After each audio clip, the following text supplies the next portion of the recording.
Este vídeo é um oferecimento da Amazon, onde você encontrará todos os livros ambientados no universo das crônicas, bem como os mais incríveis produtos relacionados às crônicas, a Game of Thrones e a House of the Dragon, sempre com os melhores preços. Para conferir, basta clicar nos primeiros links na descrição abaixo. Comprando através deles, você estará me ajudando a produzir diariamente e tornando o MGF cada vez mais forte.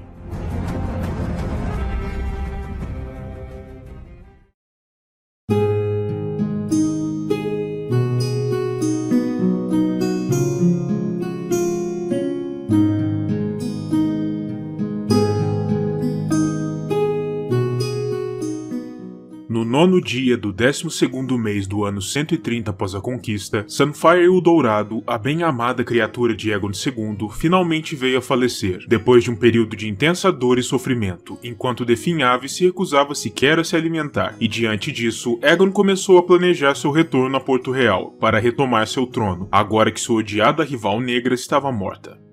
Depois que as forças ainda leais a Rhaenyra abandonaram Porto Real, o caos total se instaurou na cidade durante diversas semanas, e esse período ficou conhecido pela posteridade como a Lua dos Três Reis. O escudeiro Tristan Truefyre foi instalado por Sir Perkin, a Pulga, na Fortaleza Vermelha, para que pudesse reinar.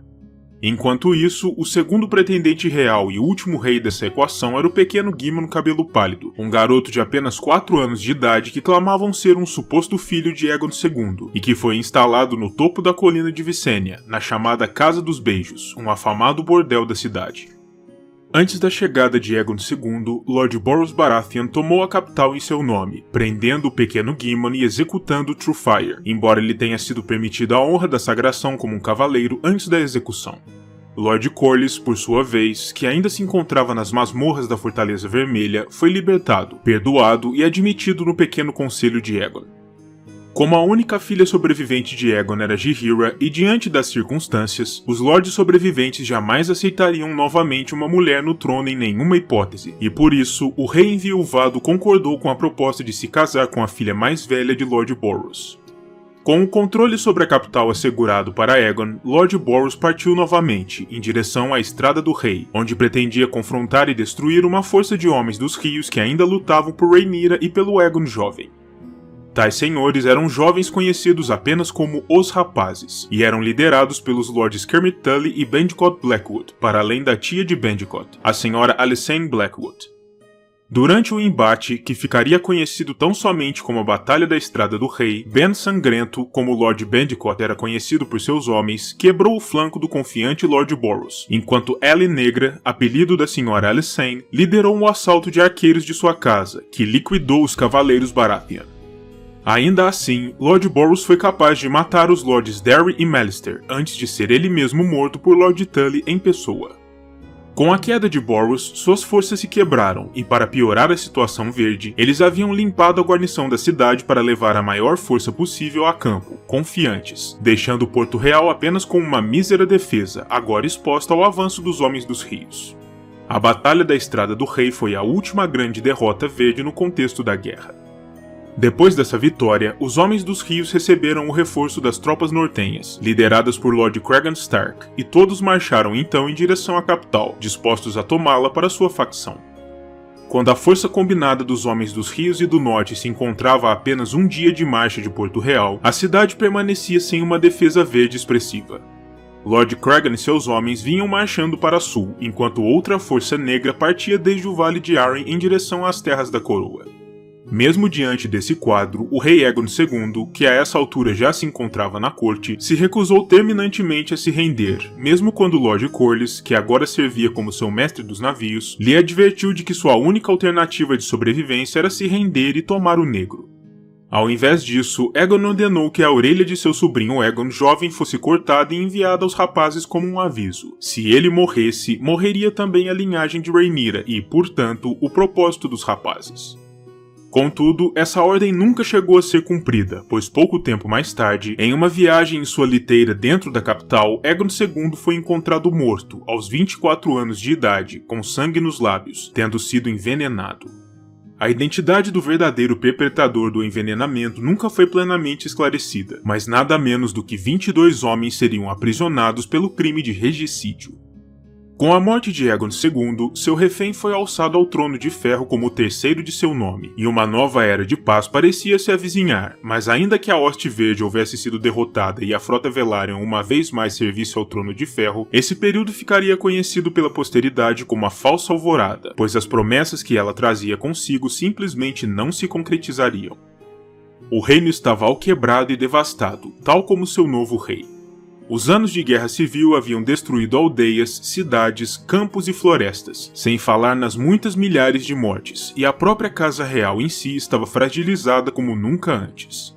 Para piorar, um terrível inverno que havia se iniciado ainda em 130 continuava a predominar, e assim permaneceria até pelo menos o ano 135, tornando as colheitas difíceis ou impossíveis em alguns pontos, e sinalizando um período de grave insegurança alimentar. Muito do reino havia sido incendiado pelo fogo de dragão, em especial as terras fluviais, graças à campanha de Aemond e Vhagar, que aterrorizaram os homens dos rios, e como resultado, os chamados Homens Quebrados, remanescentes das tropas desmanteladas, além de diversos tipos de fora da lei, graçavam por todos os lados, predando por sobre aqueles que ainda possuíam alguma coisa de valor, por desespero ou simplesmente porque podiam.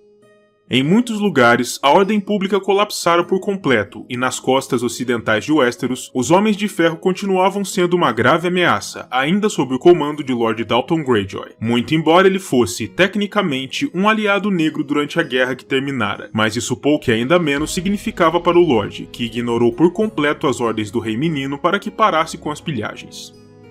Enquanto isso, o exército de homens sem filhos, sem esposas e sem lares de Lord Stark havia atingido a capital, uma força temível e sedenta por aventura.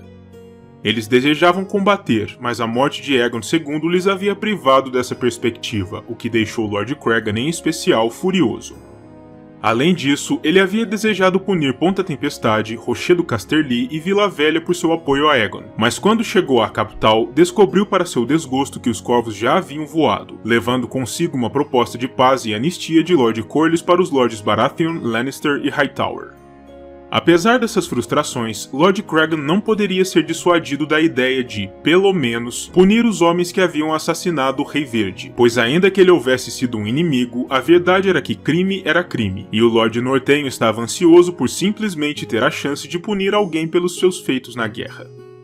Entre os 22 homens presos por ele pelo crime, encontrava-se o Lord Larry Strong, de Harrenhal, e o próprio Lord Corlys, pois ele havia sido até pouco tempo antes um aliado negro, e a suspeita era natural.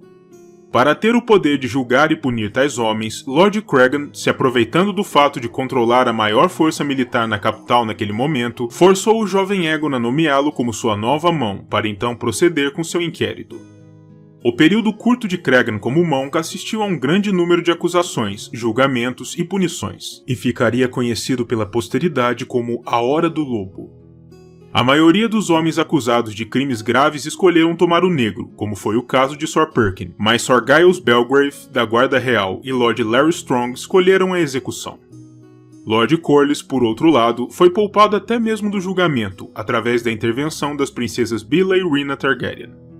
No dia seguinte às execuções e aos cumprimentos das outras punições, Lord Cregan renunciou ao seu posto de mão e retornou ao norte, para colocar suas próprias terras em ordem naquele duro ano de inverno, mas não sem deixar antes muitos de seus homens para trás, tanto por não terem casas para as quais retornarem, quanto porque sabia que suas terras não seriam capazes de alimentá-los naquele período.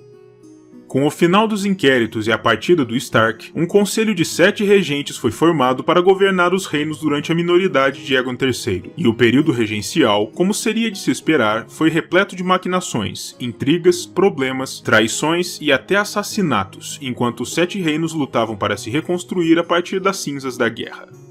De todos os 7 regentes originais, apenas um, o grande mestre Muncan, serviu durante todo este período, com todos os outros caindo por uma razão ou outra. A princípio, os 7 selecionados foram, para além de Muncan, Lord Corlys, representante das terras da coroa e dos lordes insulares, a senhora Jane Arryn do Vale, Lord Royce Carron das terras da Tempestade, Sir Torren Manderly do Norte, Lord Manfred Mutton das terras fluviais e Lord Roland Westerling do Ocidente.